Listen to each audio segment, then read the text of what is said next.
overall general sequence, I'm liking that there now. It's looking, I suppose the best way is very deliberate, which is good, because you want to kind of be a bit more particular with your setup, getting yourself in the right position. You're trying to swing a 3-foot metal object 70 mile an hour around your body, 20 feet to a 2-inch object. You've got to be ready to start. If you're wrong to start, you've got no chance, okay? So setup wise, the grip we said was a little bit far over. Even though you moved over a little bit, you can see a little bit more of that. You could start to go a little bit further over, to be fair. Ideally, what you would want, as we said, is that left wrist to be going through the top of the shaft there. So your left wrist is kind of sort of there. It could move over maybe another inch or so. And that will give you a lot more ease to square the club face up correctly. Okay. In terms of the backswing, like we said, was very, very good. You're setting the golf club now at the top nicely. You're sort of staying over the ball there. Very, very good. As you then came back down through the one swing, now having worked on that backswing, it's looking good. We've got to try and avoid this sort of pulling through with the arms. You can see your left arm sort of pulling away from the body here now. Your glove is still visible, still visible, still visible. It's only about 2/3 of the follow through does your glove hand disappear behind the right. So at that point now the ball's been hit anyway, so it's irrelevant really. So, and the swing as you see when you come through a bit flat-footed and not quite fully going. So that's kind of where your hand sort of folds over. If we watch this, we're now almost on over-exaggerated, okay, as we're coming back in here now. Elbows nicely into the body still, elbows still in. Glove hand now. Pretty much disappeared for the most part. You've released your arm better, so the information given to that golf club, to the golf ball, is rather than the club pointing over there, it's pointing that way. But it feels to you at the moment more towards that.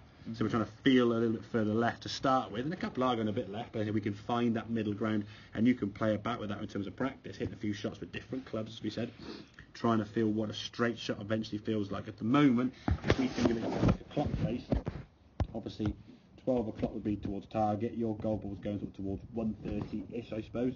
So the feeling then to you would be just more towards 10:30. Okay, so like an hour and a half the other way. All right.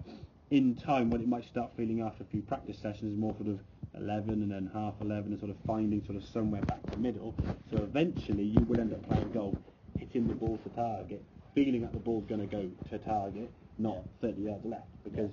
If you're on a golf course, there's trouble left. Are you going to want the feeling of the ball going towards trouble left? You're going to go nuts on that and you'll be 50 yards right. So obviously in time a bit of practice, but the good thing as well now, there's a lot more twist through that golf ball. So down through your left side now, your body, most of your weight is there. He's up on his toes. We just had last lesson, that would start coming through.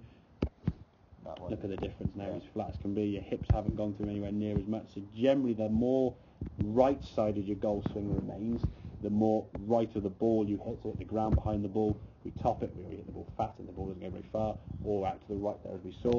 The more left side of the golf swing can get, the more movement through the ball, the more we can square the club face up, the better the contact we're getting now. And the club now, the information within the golf ball is a club that's doing that, not that.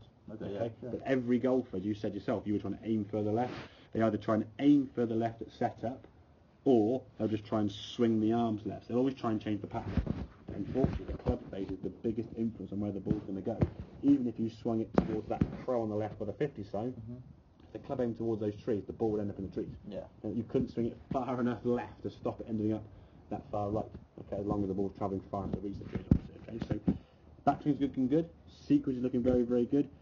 Make sure we get that smoothness in the transition with that takeaway. Let's sort of try and jerk the backswing back. Makes us a bit more of a swing back, because I think that'll be a show a bit more relaxed in the grip. If you're gripping it tight, it gets a little bit jerky, a bit snatchy. Okay, so nice and loose. Practice that wrist in, that's great, and then pull the trigger as we said. Focus now, and the only one focus you want to think on now is that feeling through impact, how that right arm now and the left arm are going to work together, squaring the club face up, keeping the elbow down and twisting through, as opposed to this one when you're sort of pulling through, left hand still visible until very much late afterwards. Ball's going to go right there if that's the case. All right, make sense? Cool. Go back and have a couple more, and try 8 iron or something different, okay?